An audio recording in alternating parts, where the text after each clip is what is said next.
Many jobs require the application of large forces. The energy needed to exert these forces via equipment and machinery is usually supplied by motors.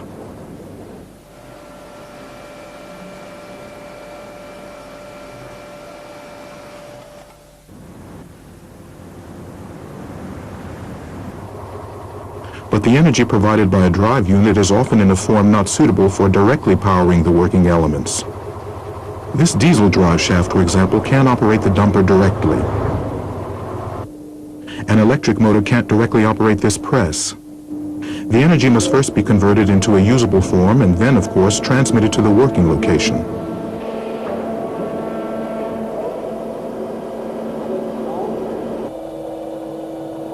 That, for example, is what hydraulics does when it uses a fluid as a medium for transmitting force and controlling movement. Several physical properties of fluids make this possible.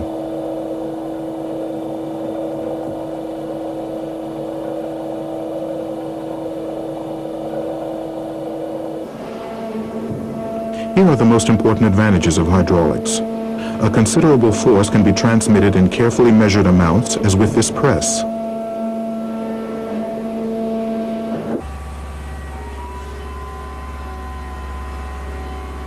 Hydraulic drives have a very good performance-to-weight ratio, which is an advantage in mobile systems.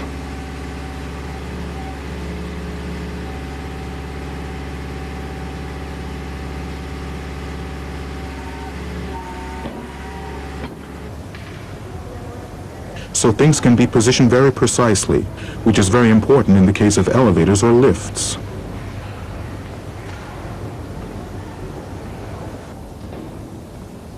Hydraulic motion is uniform, and speeds are variable.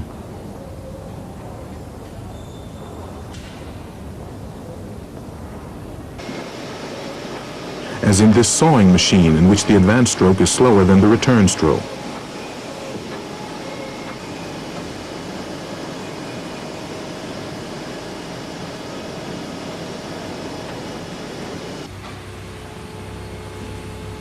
Hydraulic systems can be started up under maximum load.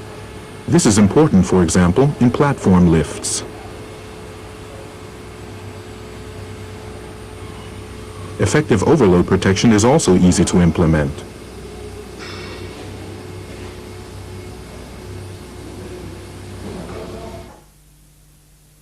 Two forms of hydraulics are available, depending on the application. Stationary hydraulics is used in stationary systems and machinery.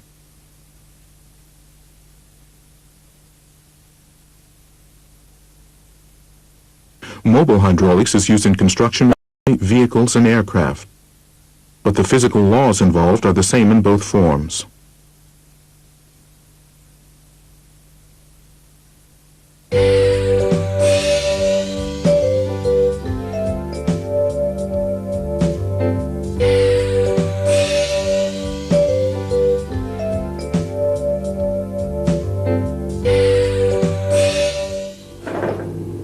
The pressure fluid in hydraulic systems has several functions. It must transmit pressure energy.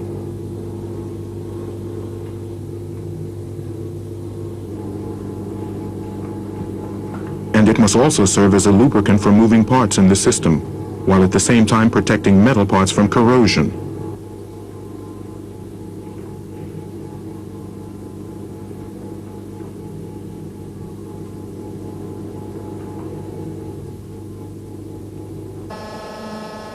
It must dissipate the heat generated by the friction of the oil flow.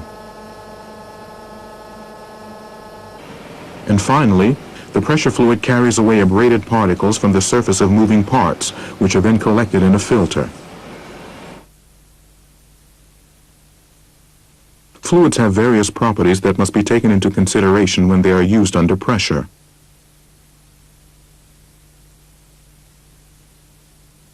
Water is very thin, so we say that it has a low viscosity.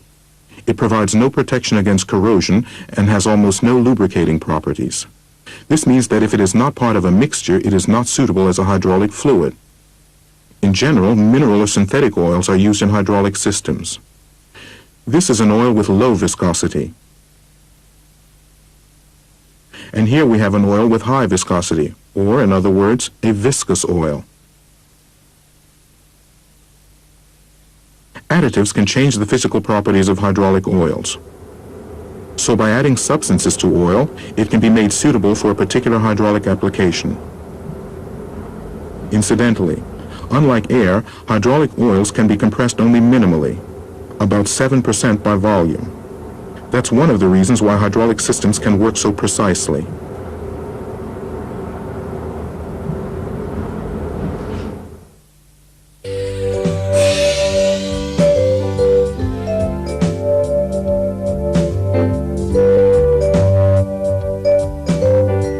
The pressure in a hydraulic system determines the system's work output.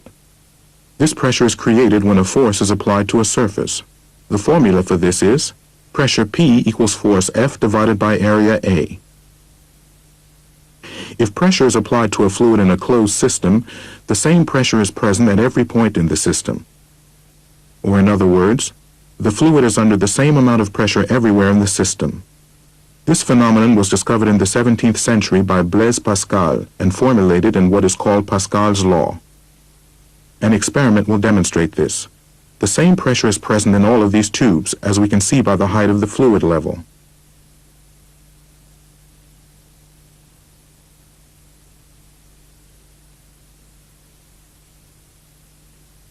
What this means in actual practice is that the force applied to any point in the hydraulic system can be used at any other point, because the force is propagated evenly within the entire system.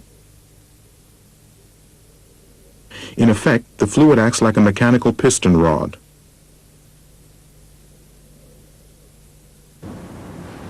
The operating speed in a hydraulic system is determined by the flow rate. This is the amount of fluid that flows through a line per unit of time. Or expressed as a formula, flow rate Q equals volume V divided by time T.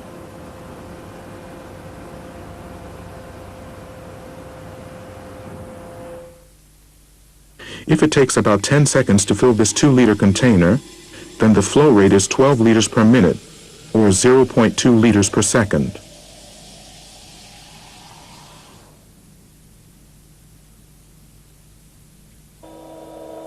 If we assume a flow rate here of 2 liters and the volume on the piston side of the cylinder is 160 cubic centimeters, then it will take approximately 5 seconds for the cylinder chamber to fill up completely with hydraulic fluid and advance the piston.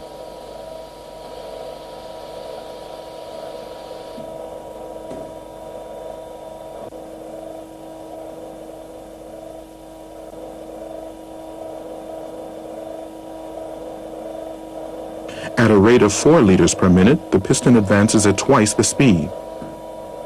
This is how the operating speed of a hydraulic system is controlled.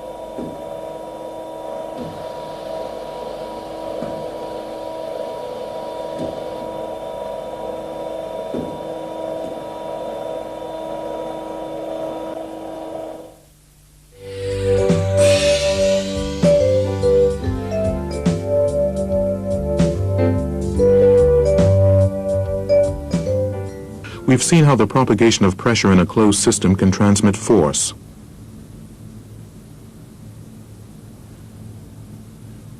On effective surface areas of equal size, for example equal piston diameters, the effective force on the left is exactly equal to the force on the right. When equal weights are used in our experiment, we achieve a balance of force.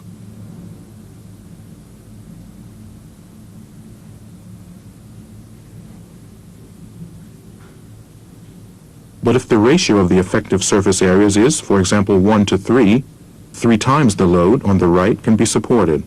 Once again, we have a state of balance. Thus, in a hydraulic system, force can be transmitted or stepped down.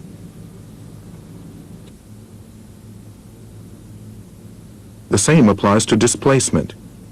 Here we have equal piston surface areas in both cylinders. When the piston on the left travels a certain distance downward, the right-hand piston rises by the same distance. But if the right-hand piston has 3 times the surface area, it travels only a third of the distance of the left piston. This way, large masses can be moved with comparatively little exertion of force, as in the case of this hydraulic jack. On the one side, we have low force with high displacement, while on the load side, we have a large load with small displacement.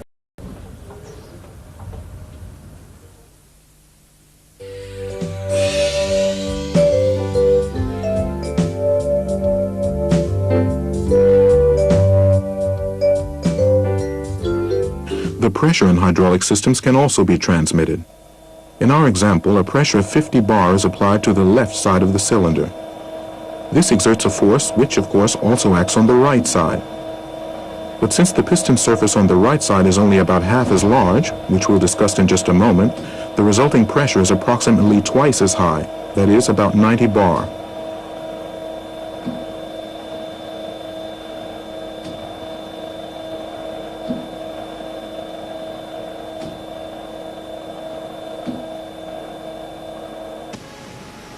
In actual practice, pressure transmission is used when high pressure is required only at individual points in the system. For example, at a clamping cylinder like this one.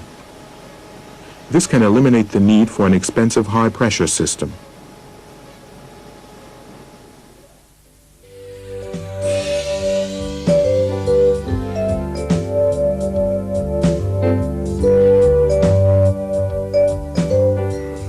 Different points within a hydraulic system have different cross-sections. But because flow rate is the same throughout the system, flow velocity is higher through narrow passages. At flow velocities of less than 4 to 6 meters per second, the fluid flows evenly, although slightly faster in the center of the pipe than along the walls. This is called laminar flow.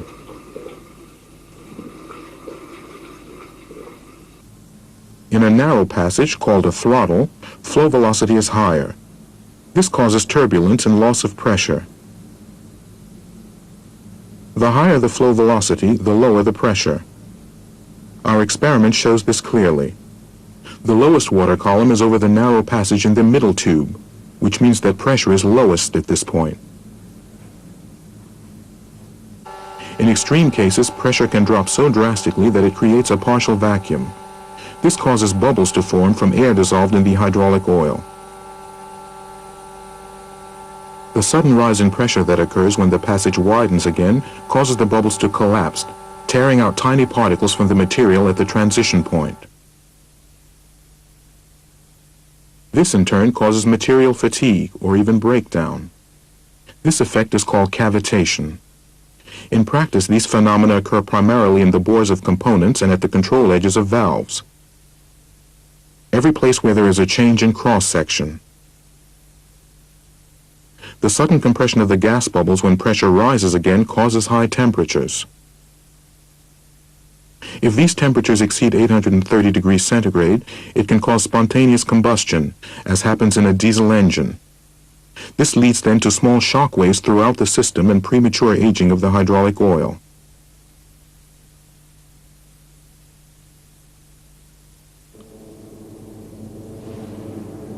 Dimensioning a hydraulic system adequately can lessen the effect of all these negative occurrences.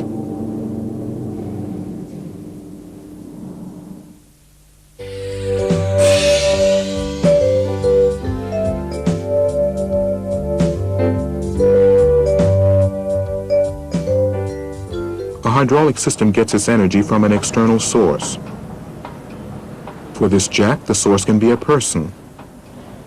Or for this platform lift, it can be an electric motor. Let's stay with the platform lift as an example. A gear pump transforms the energy from the electric motor into hydraulic energy.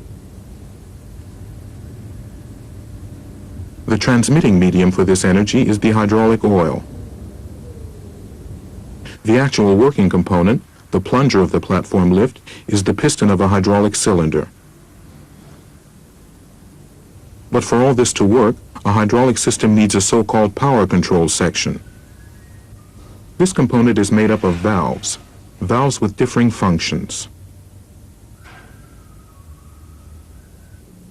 This simple system clearly illustrates system design. The power supply unit, the power control section, and the drive unit.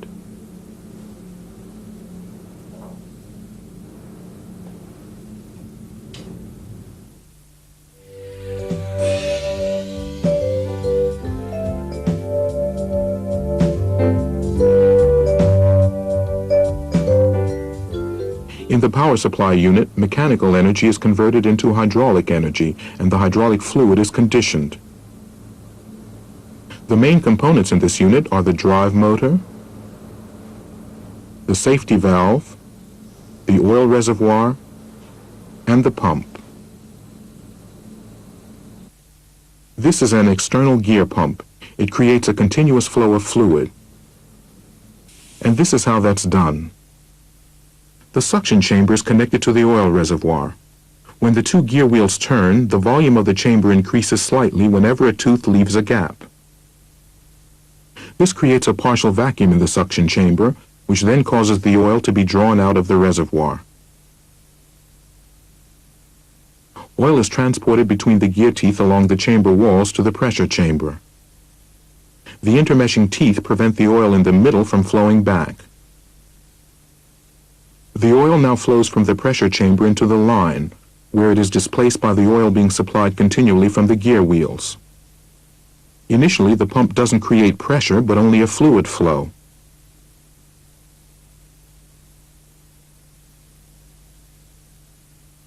Not until the fluid meets with resistance, for example line resistance or a load, as in the case of our platform lift, does hydraulic pressure build up. When pressure is higher than the resistance of the workload, the piston begins to advance until it reaches its end position.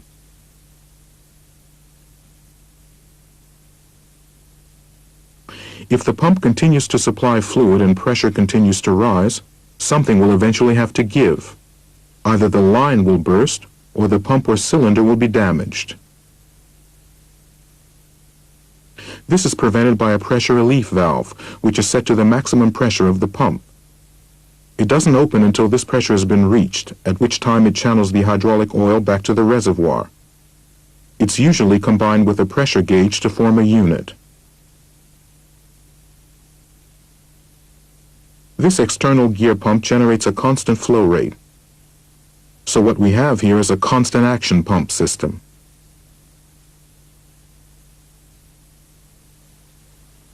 The oil reservoir in a hydraulic system has several functions. First of all, it holds the oil supply for the system and takes up the unpressurized oil flowing back from the system, which it then cools. But also, suspended matter, water, and air must be removed from the oil. In order for the oil to remain in the reservoir long enough for this to be achieved, the reservoir must have a large enough capacity. Before the oil leaves the reservoir and returns into the system, it flows through a filter that traps any remaining impurities.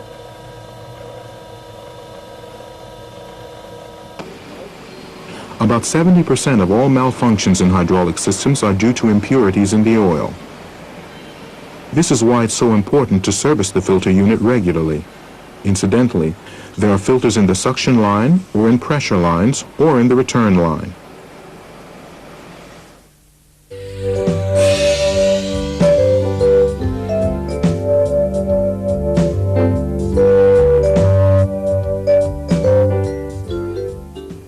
There are hydraulic drive units which convert hydraulic energy into linear motion.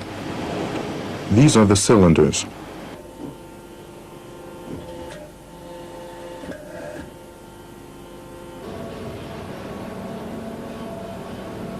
Rotary drives, or as they are also called, hydraulic motors, generate rotary motion.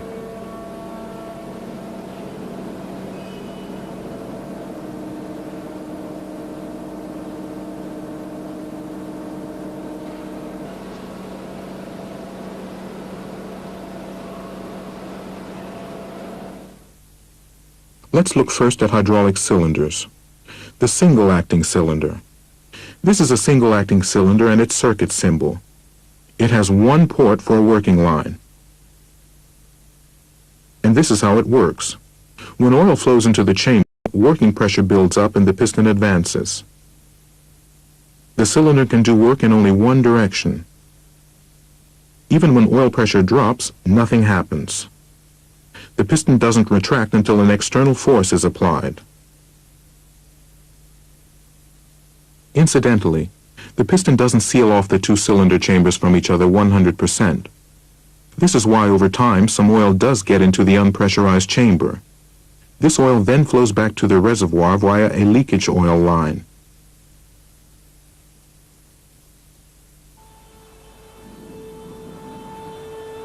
Here we see a single-acting cylinder in a scissor-type elevating platform.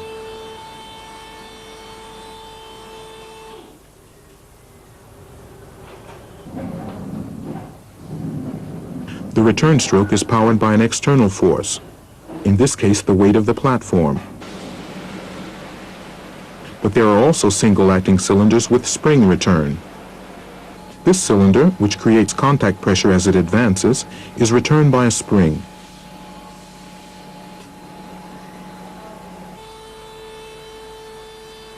The single-acting cylinder in this scissor-type elevating platform is a so-called plunger cylinder. Here the piston and rod diameters are the same. This design is extremely bend-resistant, which makes it particularly suitable for moving heavy loads. This is why plunger cylinders are often used in platform lifts. The double-acting cylinder. The double-acting cylinder can be recognized by its two working ports. This is how it works. Pressure is applied to both sides alternately to advance and retract the piston. This means that the cylinder can do work in both directions. It can push and pull.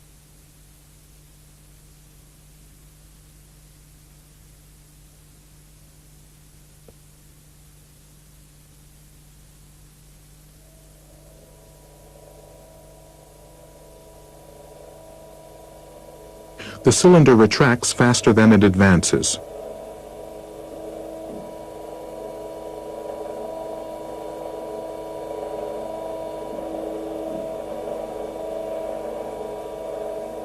Just why is that? Well, here we can see why. The chamber on the rod side is smaller, with the rod further reducing the effective rod surface area.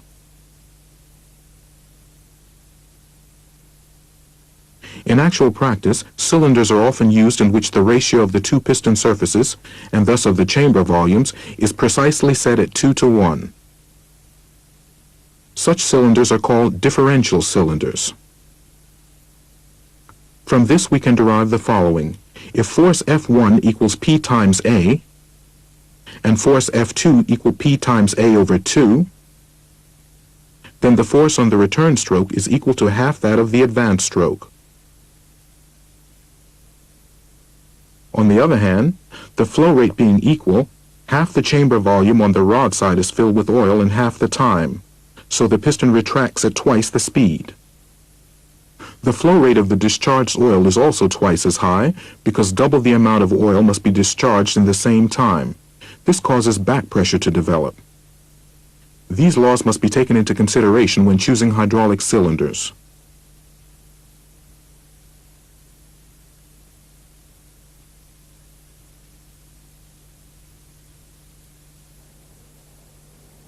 In this special cylinder for a press, the piston rod has almost the same diameter as the piston, making the difference between the two piston surface areas extreme.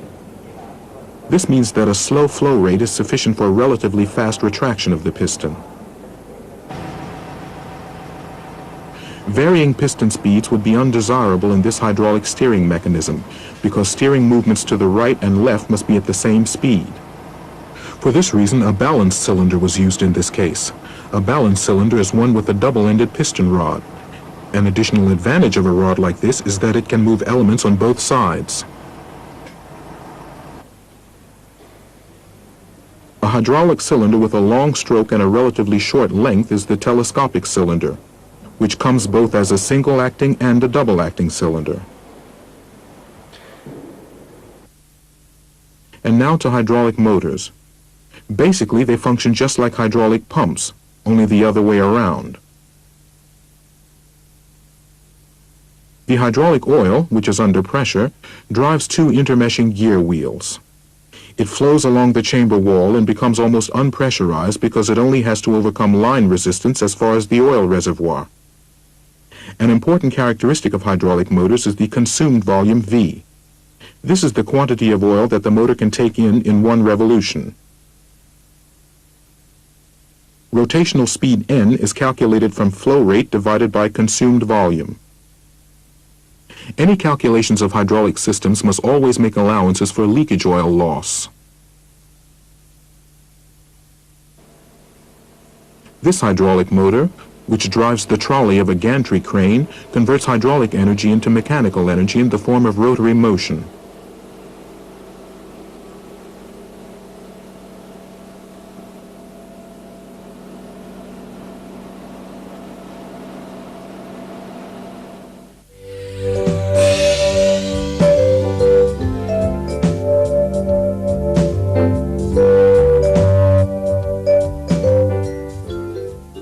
In the chapter Designing a Hydraulic System, we saw that between the power supply unit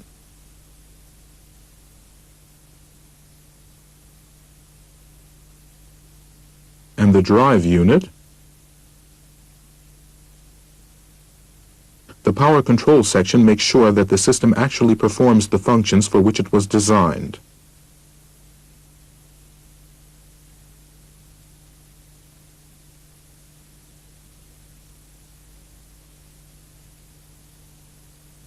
Valves are the components in the system that control the energy flow, that is, the oil flow. This makes them a kind of interface between power supply and the drive unit. They open the flow path or they close it. They direct the oil flow. They regulate flow rate and oil pressure. Valves come in the form of poppet valves,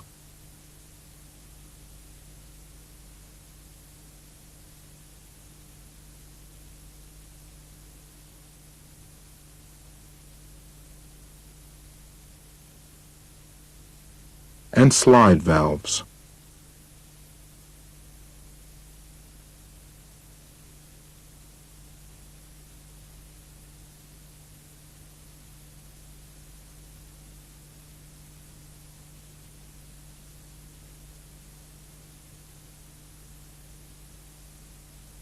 In poppet valves, a sphere or cone is pressed onto the valve seat, closing off the flow passage.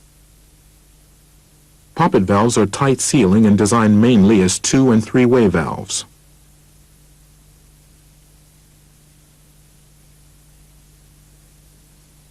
In slide valves, pistons open or close flow paths by moving back and forth, thus sealing off or opening bores.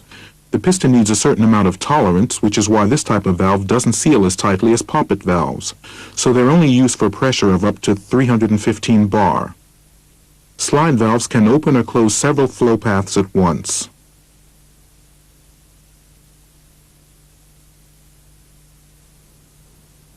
There are various ways of actuating hydraulic valves. Manually by lever,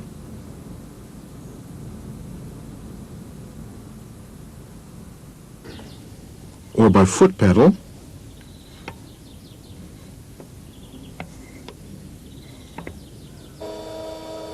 mechanically by roller lever,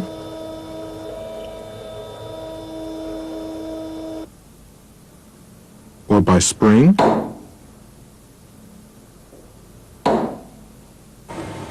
or electrically, as in the case of these solenoid valves.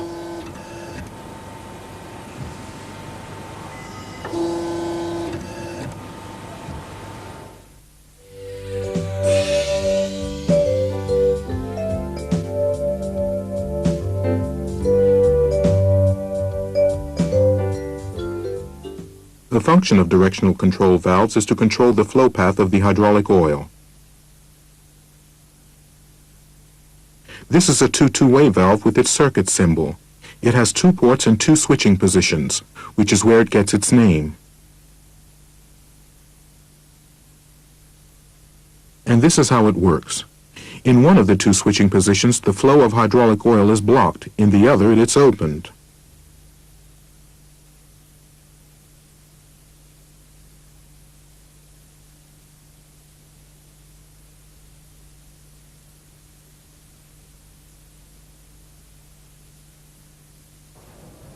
For example, a two-way valve is used in this elevating platform. It opens the connection between the single-acting cylinder and the tank. The external load can then return the cylinder piston to the lower end position.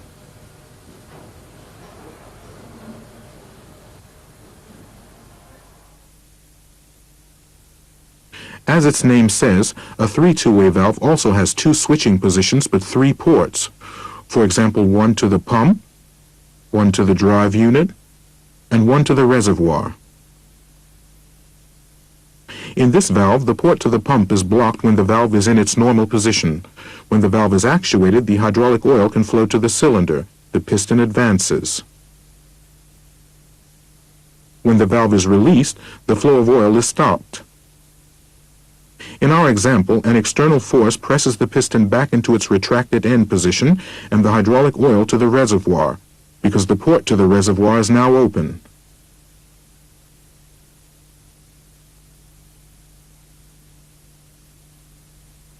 Here's a practical example. If the two-way valve is reversed, oil can flow from the single-acting cylinder, in this case the plunger of the platform lift, to the tank.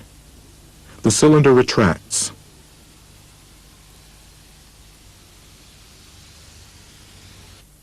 This is a two-way valve, a valve with 4 ports and 2 switching positions. An additional working port has been added here.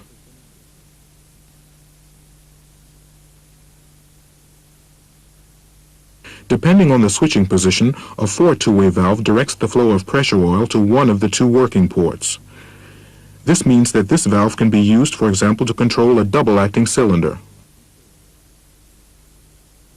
In this switching position, the hydraulic oil is directed to the left-hand chamber and the piston advances. The oil from the right-hand chamber flows via the two-way valve to the tank.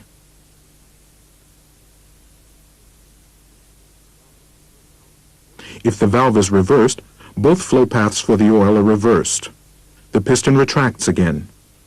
In this switching position, the cylinder is advanced when the valve is in its normal position. When the valve is actuated, the cylinder retracts.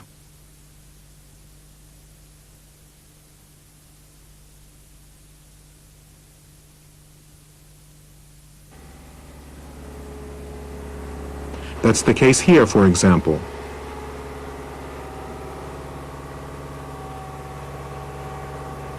When the excavator shovel is opened.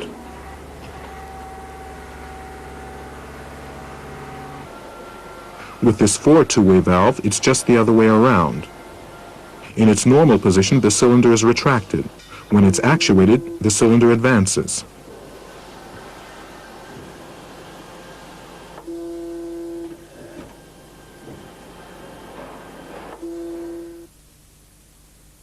This valve differs from the two-way valve in that it has 3 switching positions. It's a three-way valve.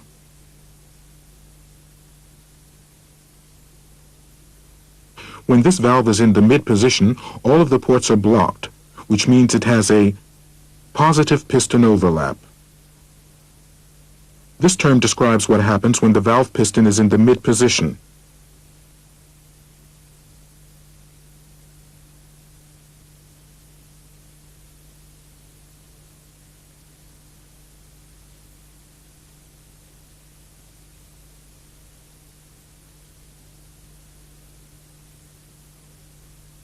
With this valve, the motion of the piston can be stopped or reversed at any point.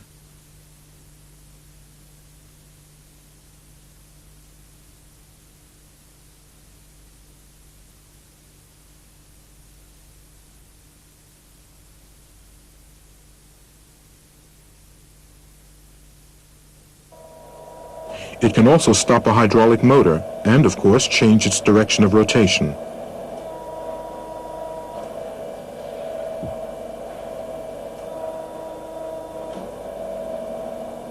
This is the circuit symbol for a three-way valve with positive piston overlap. With this three-way valve, we have a negative piston overlap. As we can see, the supply and exhaust ports are not closed by the pilot piston in the mid-position. All lines are interconnected.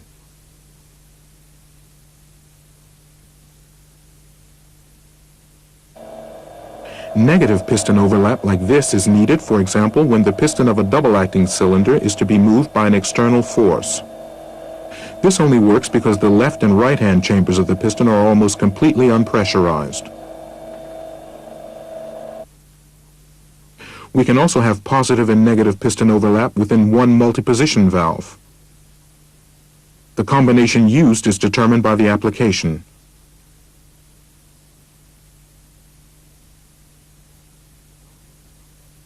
In the valve represented by this circuit symbol, the function has the same effect on the drive units. It stops them. But the pressure port to the pump and the reservoir return line are connected.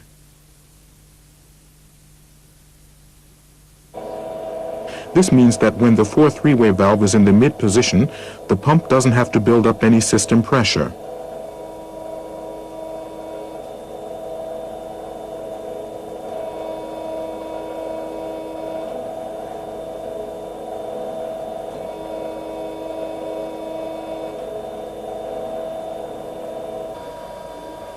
This experiment illustrates another characteristic of directional control valves, switching overlap. This characteristic determines how a valve will behave during switching. Here we have a valve with positive switching overlap, which means that during the transition from one switching position to the other, the ports remain blocked and are not opened until the end position has been reached. This has the effect of maintaining system pressure during the switching process, so that a drive under load does not momentarily sink. The drive unit starts abruptly. The circuit symbol shows this clearly. Switching overlap is noted to the right and left of mid-position in the broken line box. And here the ports are closed.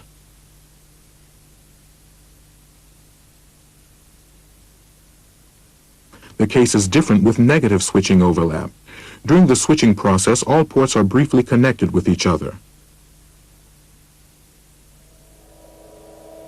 We've already mentioned that in a double-acting cylinder with a ratio of approximately 2:1 between the effective piston surface areas, the piston retracts almost twice as fast as it advances, but providing only about half the force.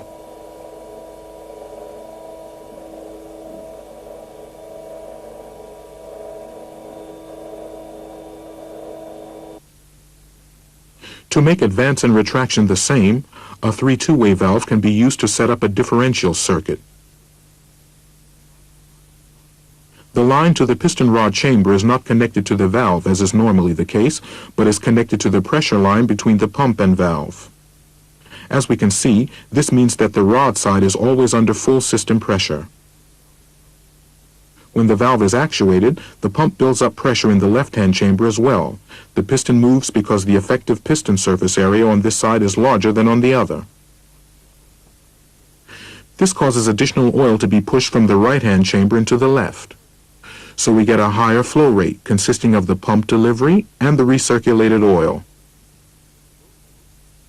Since both have the same flow rate, the piston advances at twice the speed, making advance and return speed the same, but only with half the force.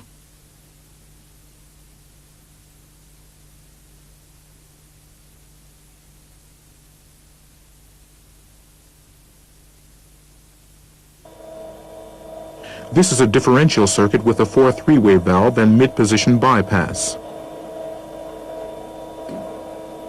In this switching position, the piston retracts rapidly. The first phase of advance is also rapid, because this is where the differential circuit takes effect.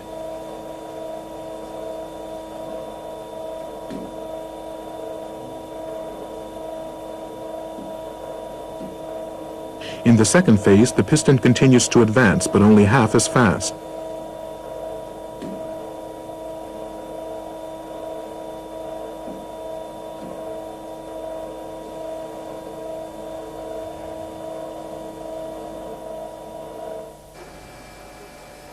In practice, this means that a tool can advance rapidly, do its work slowly, and retract rapidly.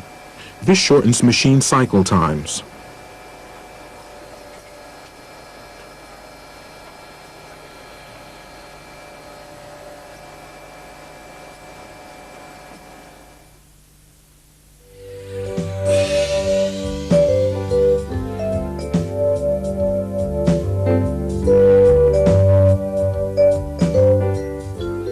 Non-return valves permit oil flow in only one direction, blocking flow in the opposite direction.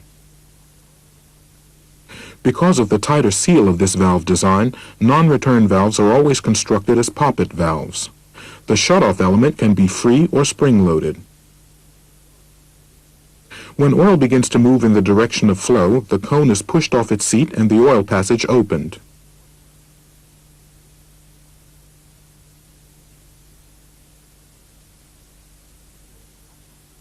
Any flow in the opposite direction causes the valve to close. A non-return valve can have the job of holding a load in position. This means that leakage oil losses, which usually cannot be avoided in directional control valves, have no effect on the cylinder.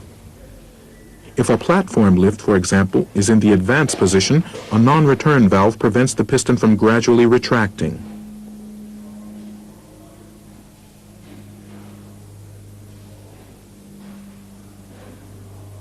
But when the piston is to retract, the non-return valve must of course release the block.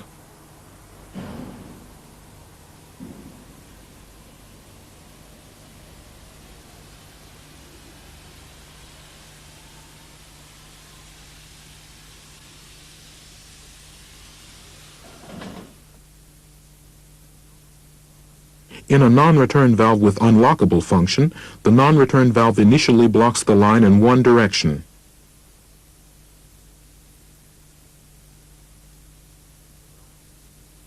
When the valve is to be released, the seat is lifted hydraulically via a control line and the working line is open for the return flow of the oil.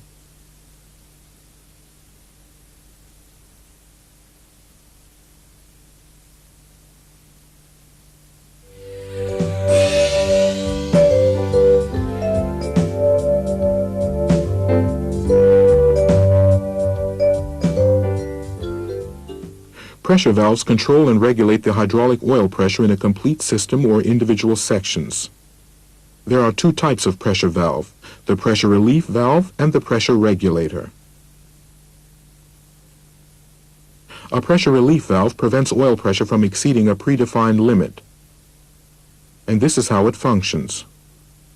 As pressure approaches the preset maximum value, the valve begins to open and some of the oil flows back to the reservoir. When the preset pressure, that is, the maximum system pressure, is reached, all of the oil flows back to the reservoir. This prevents pressure from rising any further. If pressure drops, for example because a directional control valve has reversed its direction, the pressure relief valve closes again. Every hydraulic system is protected by at least one pressure relief valve. Just one more word about pressure conditions in hydraulic systems. We have two basic situations. First, there is the dynamic situation. Here, for example, the highest pressure set at the pressure relief valve cannot be used as transmission or working pressure to move a load.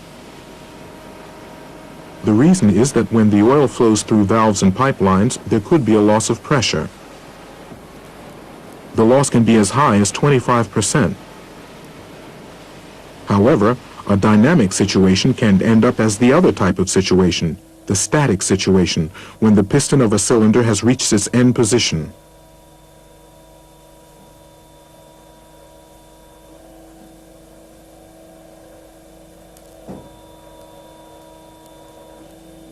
This means that the system reaches its highest power consumption when the actual work, in this case lifting, has been completed.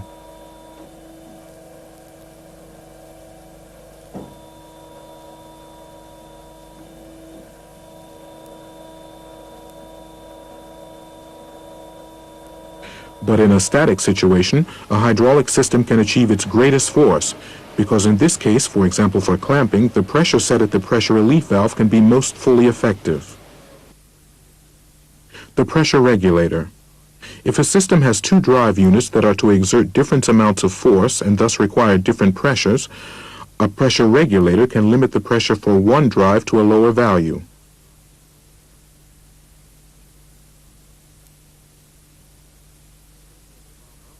The pressure at the valve output acts on a pilot piston.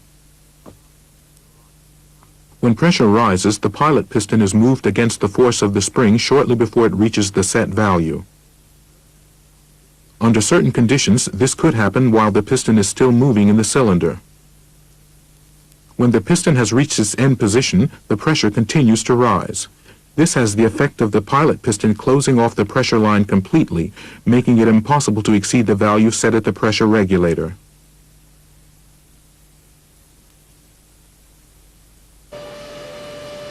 This is a two-way pressure regulator. Its job is to limit the clamping pressure of this drill chuck to a predetermined value.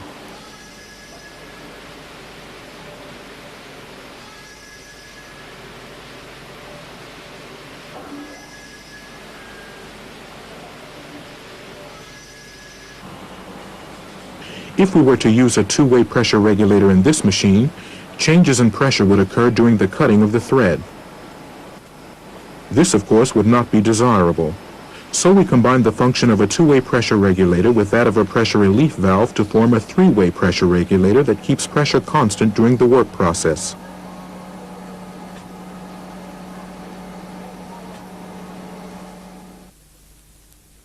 Pressure peaks from the system cause the pilot piston of the three-way pressure regulator to open the working line to the reservoir. This relieves any excess pressure and the preset maximum pressure is not exceeded.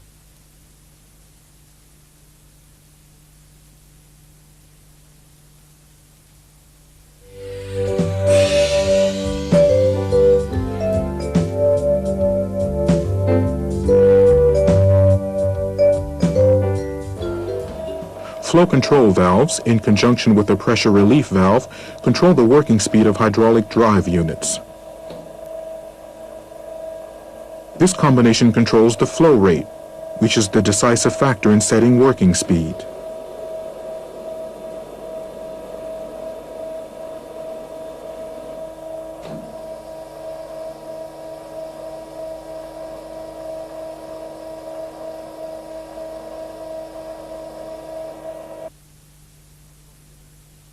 Constant action pumps then supply a uniform flow rate.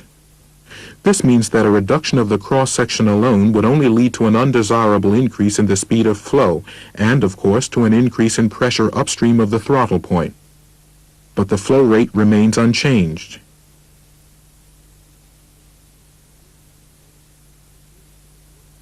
Here we see the working speed of the cylinder with the flow control valve open.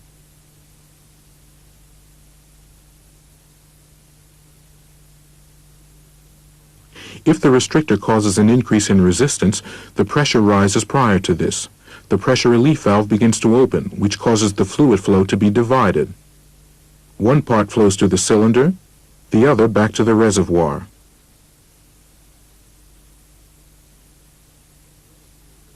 The slower flow rate now in effect reduces the working speed.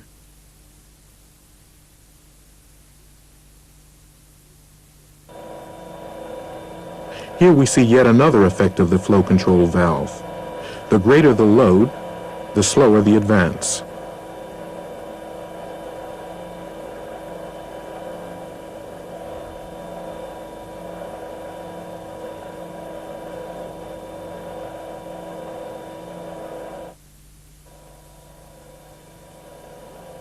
A circuit that is not load dependent can be constructed with a flow control valve.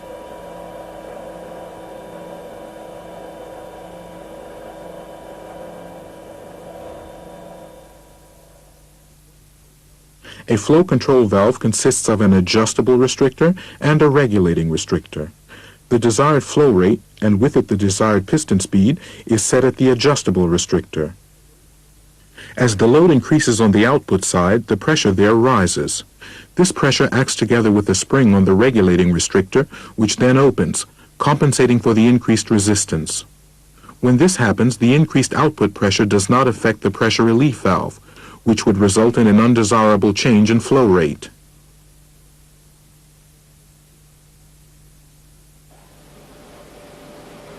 Here's an example. Preliminary turning must not be load dependent, since an uneven advance would cause uneven machining. The two-way flow control valve provides a uniform advance speed.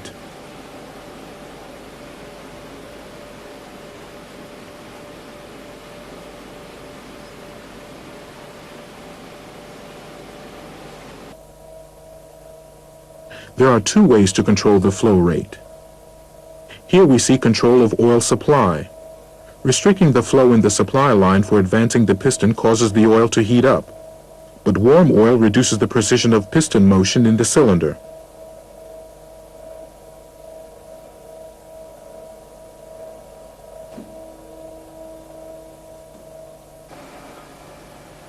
In some machines, this is not important, but this machining complex requires greatest precision, so that any rise in oil temperature is undesirable.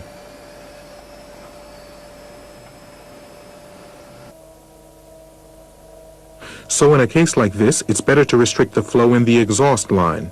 By this we mean that the flow of oil to the reservoir is restricted, because it doesn't matter if the oil heats up. At the same time, the cylinder piston is hydraulically clamped. But remember that the surface area ratio between the piston sides causes a transmission of pressure to take place. So the system must be suitable for the resulting high pressure.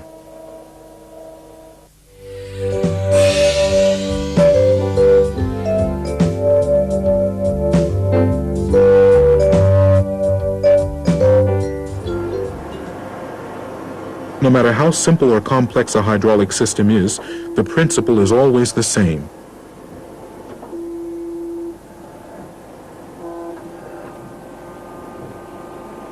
The power supply unit converts other forms of energy into hydraulic energy, creates the pump delivery flow, and conditions the hydraulic oil.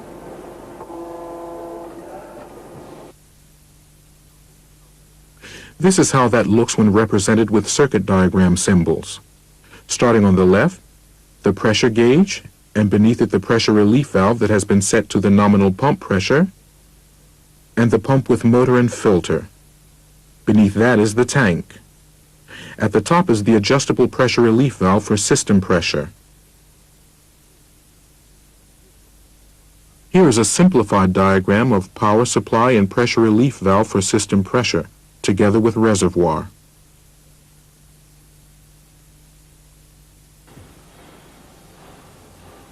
In the power control section, the energy medium, that is the hydraulic oil, is controlled according to the functions of the individual system parts.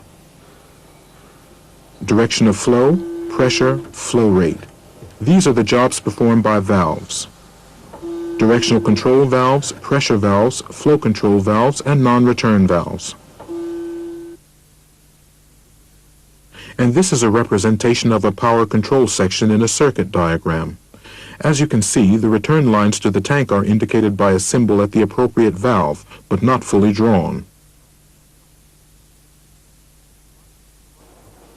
Finally, we have the drive unit, where the actual work is done.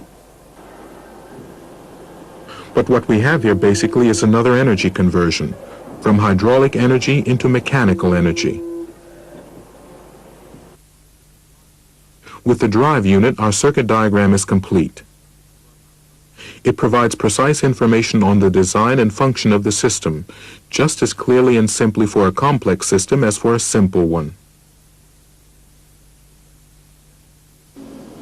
The advantages of hydraulics, which include high force, precision, accurate controllability, and adjustability of force and speed, just to mention a few, make it especially well suited for use in many areas of modern technology.